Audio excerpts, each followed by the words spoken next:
field is green or brown or black because of people. We won, we control the earth. And you can be sure that they didn't greet me with open arms. If there's a grizzly bear coming at me from 40 feet, I'd rather have some bear spray than a handgun. Whether it be done as a part of an official government operation or done by an eco-saboteur of some kind, we would have never known.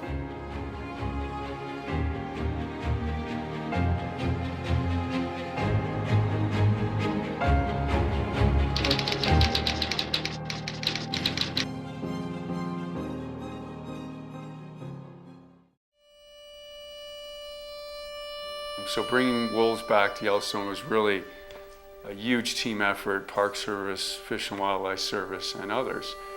But it really was about restoring nature. And if we're going to truly hold our heads high as park managers, live by the word preservation and restoring natural systems, Yellowstone really was not a natural system without the top predator. Yes, it did have bears, but bear numbers were reduced through the middle part of the 20th century for various reasons. But as Bob Barbee so eloquently said, there were good animals and bad animals. And wolves led the list of bad animals. But cougars were eliminated, coyotes were reduced, people went after bobcat, lynx, wolverine, all predators, as Bob said, those animals that bit something. But wolves were the worst. And wolves arguably had the biggest impact on the system because they were the dominant carnivore in North America. And there's a lot of science to support that. Cougars aren't as widespread. Bears are primarily omnivores. Wolves were the big one. And Yellowstone didn't have them. And so how could we call this a natural system? How could we as Park Service people say that we were hewing or adhering to our mission? And so it took a lot. And what was more important, it was that this was possibly, despite what I just said, maybe more about human attitudes and cultural norms than ecology. Now that's oftentimes what we did, is we presented this ecological picture and we presented this Endangered Species Act made us do it, this policy argument for the Park Service, but we were fighting this other battle. And this is the battle of the Old West, the mystique of the cowboy, and who doesn't love that? And it's still very much in place. But you're taking on the gunslinging guy on his quarter horse who rid this land of these predators so we could have cows on it, and in some places sheep. That's what that guy did. And you're telling me that you're going to reverse this whole thing and you're going to bring back this toothy critter that might kill some sheep and cows, and it will also kill my elk and deer, and you're going to do that, and you're going to tell me this is Park Service policy and federal government policy. And that's where the fire-breathing dragon started. And as Bob Barbee also said, he's never seen an issue more volatile than wolves. And so you got to listen, and you got to listen, and you got to listen. But you also have to be able to be nimble on your feet, and you have to have a comeback.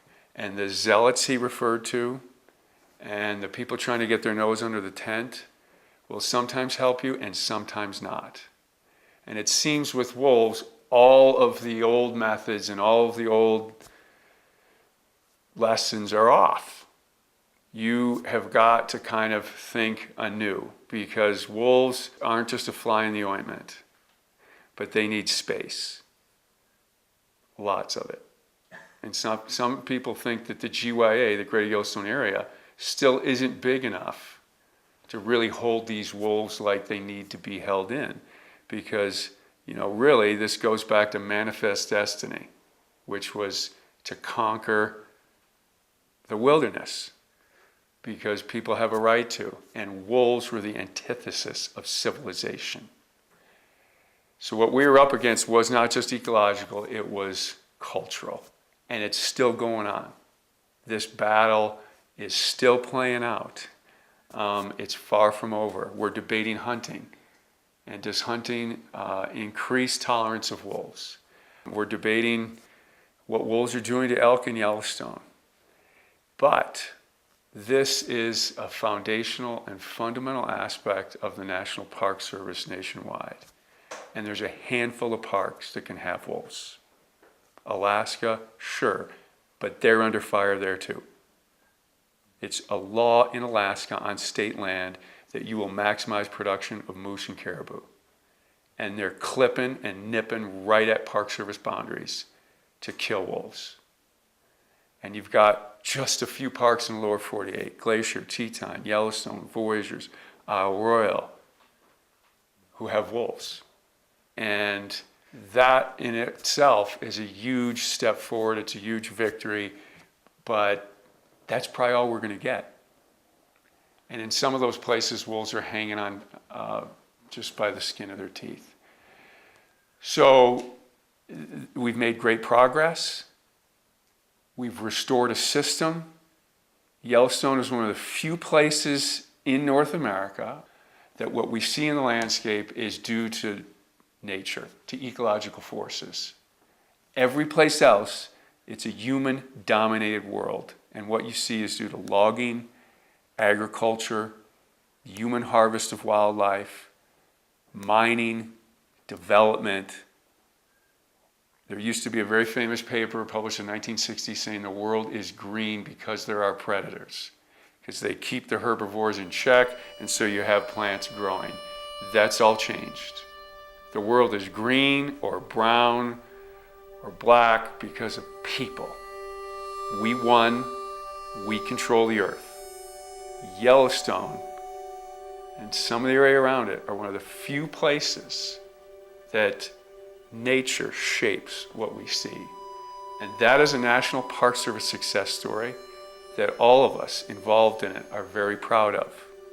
But many, many people are very angry about it and not happy. They changed Yellowstone from being an elk farm to this natural system. I don't want anything to do with it. And so that is a story that's ongoing and not finished.